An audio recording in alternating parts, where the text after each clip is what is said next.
சென்னை நேரு விளையாட்டரங்கில் நடைபெற்று வரும் தெற்காசிய தடகள சாம்பியன்ஷிப் போட்டியில் இந்தியாவுக்கும் இலங்கைக்கும் தான் கடுமையான போட்டி நிலவி வருகிறது. முதல் நாள் போட்டியில் இரு நாடுகளும் தலா 3 தங்கப்பதக்கம் பெற்று சமநிலையில் இருக்கிறார்கள். மகளிர் உயரம் தாண்டுதலில் இந்திய வீராங்கனை பூஜா 1.80 மீட்டர் உயரம் தாண்டி முந்தைய சாதனையை முறியடித்திருக்கிறார்.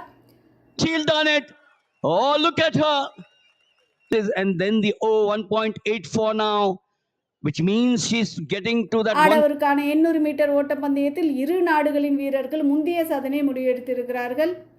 மகளிர் 100 மீட்டர் ஓட்டப்பந்தயத்தில் இந்தியாவின் அபிநயா ராஜராஜன் 11.77 வினாடிகள் கடந்து முந்தைய சாதனையை முறியடித்திருக்கிறார்.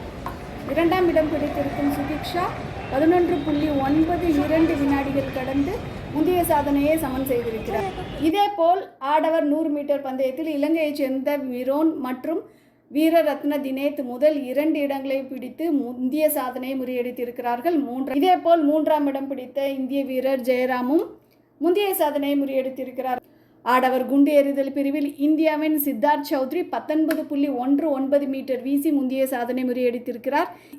இதே பிரிவில் மற்றொரு இந்திய வீரரான அனுராக் சிங் கலீரும் முந்தைய சாதனை முறியடித்திருக்கிறார். முதல் நாள் போட்டியில் மட்டும் 8 பேர் முந்தைய சாதனை முறியடித்திருக்கிறார்கள். இதற்கு முக்கிய காரணம் தெற்காசிய ஜூனியர் தடகள போட்டிகள் 6 ஆண்டுகளுக்கு பிறகு நடத்தப்பட்டுள்ளது.